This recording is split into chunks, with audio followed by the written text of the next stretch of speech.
Greetings, ladies and gentlemen. It is a pleasure to have you all join us for the third episode of our enlightening educational series about cooling systems.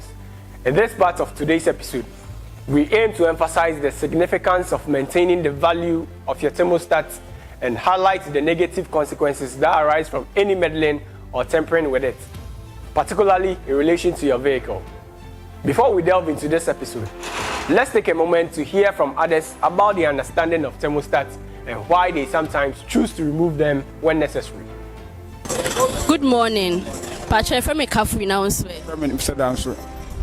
Na ene ye bisa questions about car. Na once you drive and need me person maybe say one or two questions be about thermostats. Na pacha unim thermostats. Okay, unim thermostats then I did not thermostats eye wa car mu. Thermostat say engine share na calming down na adwuma wa yere no she pa o mre time one engine share na calming down enyu na stop time say adwuma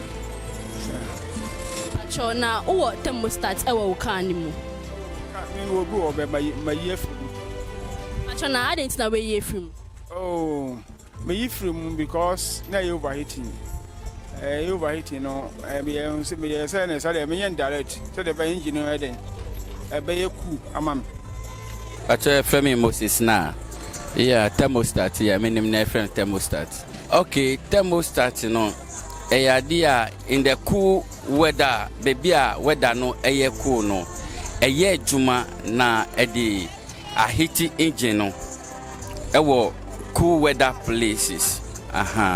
Iti eno na minim. Me will be ba because of ya weather no shinti no kakra na yanya overheating. Kakra na yanya overheating. Tema ma disconnect thermostat no. The first question and so limbe ina obi ade friend wa on thermostat me den say ya juma. Na okay.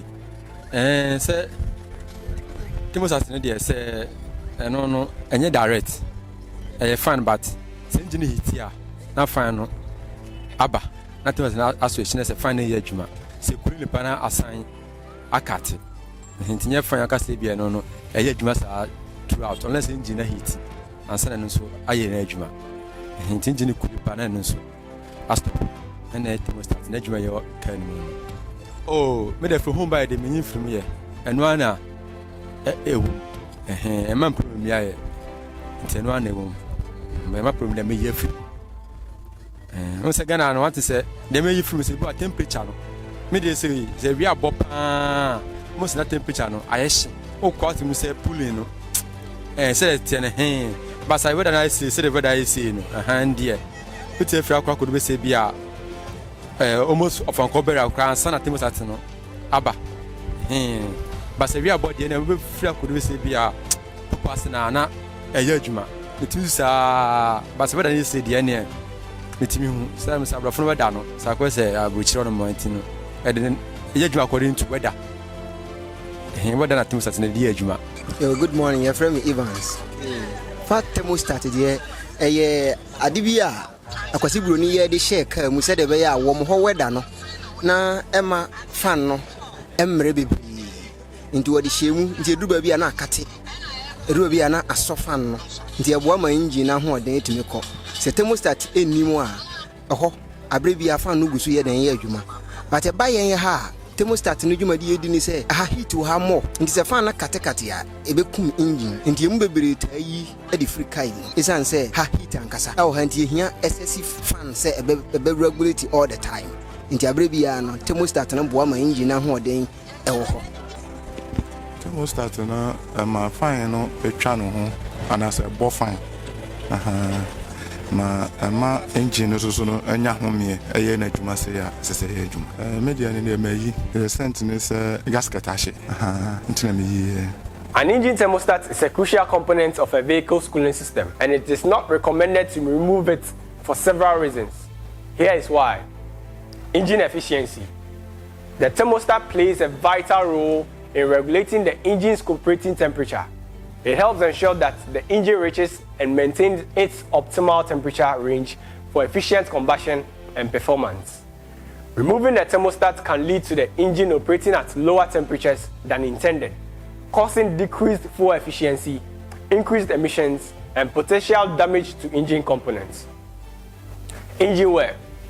The thermostat helps the engine warm up quickly by restricting the coolant flow to the radiator until the desired temperature is reached. Without a thermostat, the engine may take longer to warm up, resulting in increased wear on the components like pistons, cylinders, and valves due to inadequate lubrication.